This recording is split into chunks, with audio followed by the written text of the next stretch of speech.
Halo, assalamualaikum warahmatullahi wabarakatuh. Kami dari kelompok Falisade, kelas Informatika 04 angkatan 24. Di sini kami akan mempresentasikan tentang dunia semakin tidak jelas arah untuk memenangkan persaingan global, kebijakan tarif impor ekspor Amerika Serikat dan implikasinya bagi Indonesia. Dalam hal ini adalah UTS dari perkuliahan lingkungan bisnis. Baik, di sini untuk anggota kelompok kami ada 5 orang. Yang pertama yaitu Deka Alfiansyah dengan NIM 24116123, yaitu saya sendiri. Ada Mas Nafi Caisar Hidayatullah dengan NIM 24116140. Ada Ade Beoregar dengan NIM 24116131. Farhan Aziz dengan NIM 24116126 dan Raka Budi dengan NIM 24116145. Next, untuk pembahasan yang pertama yaitu politik. Pengaruh kebijakan tarif US terhadap stabilitas politik Indonesia dan diplomasi perdagangan.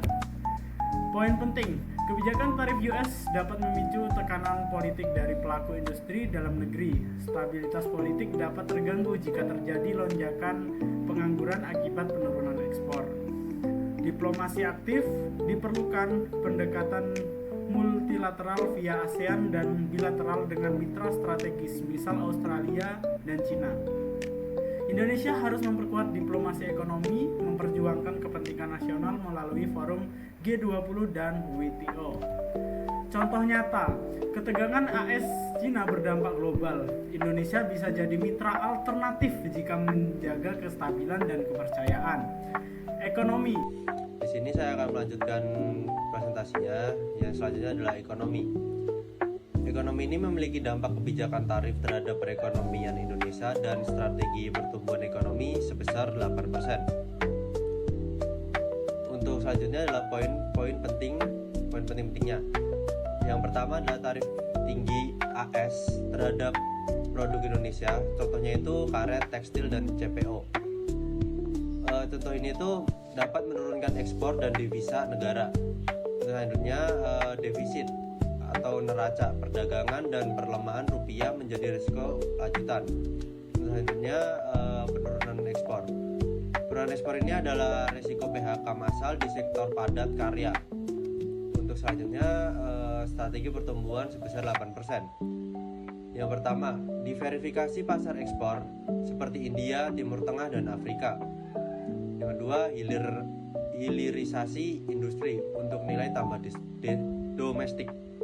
Selanjutnya, digitalisasi UMKM dan dukungan finansial untuk startup lokal.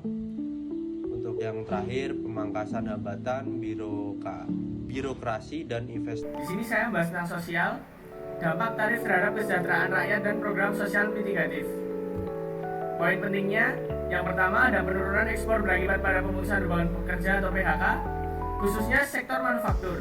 Yang kedua, dampak langsung pada pendapatan keluarga, terutama kelas menengah bawah. Yang ketiga, kenaikan harga barang impor atau inflasi bahan pokok. Solusinya, program jaring pengaman sosial, kartu sembako, bantuan tunai, makan gratis untuk anak sekolah dan ibu hamil, program baru dari pemerintah. Yang kedua, pelatihan vokasi dan digitalisasi untuk pekerja terdampak. Yang ketiga, ada subsidi UMKM agar tetap beroperasi dan menyerap tenaga kerja. Baik, selanjutnya adalah teknologi, dampak kebijakan tarif terhadap inovasi dan adopsi teknologi Indonesia. Poin-poin pentingnya, yang pertama, tarif terhadap impor komponen teknologi mendorong pengembangan lokal. Yang kedua, potensi bangkitnya industri semikonduktor, komputasi awan, dan AI dalam negeri. Yang ketiga adalah tantangannya, yaitu keterbatasan SDM, infrastruktur, dan intensif R&D.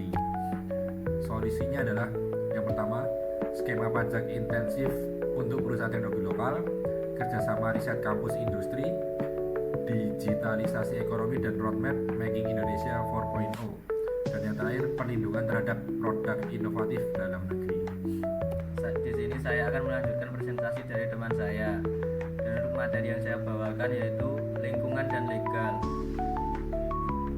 Dampak tarif terhadap lingkungan dan aspek hukum internasional. Dan untuk poin penting, yang pertama, beberapa tarif dikenakan atas alasan keberlanjutan. Contohnya, sawit dianggap merusak lingkungan.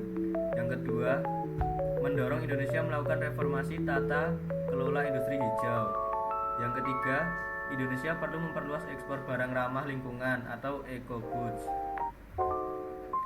Dan untuk yang aspek legal, untuk yang pertama, kebijakan tarif AS dapat dilawan melalui sengketa di WTO jika melanggar prinsip MFN atau Most Favored Nation. Yang kedua, pemerintah dapat menyusun aturan anti-dumping untuk melindungi produk lokal. Yang ketiga, perkuat kerjasama dagang berbasis hukum seperti AI, CEPA, dan RCEP. Dan untuk rekomendasi strategis umum, yang pertama, diverifikasi mitra dagang non-AS. Yang kedua, hilirisasi industri ekspor. Yang ketiga, insentif riset teknologi dan digitalisasi. Yang keempat, reformasi kebijakan perdagangan dan logistik. Yang kelima, perlindungan sosial dan vokasi tenaga kerja. Yang keenam, diplomasi ekonomi agresif di forum internasional.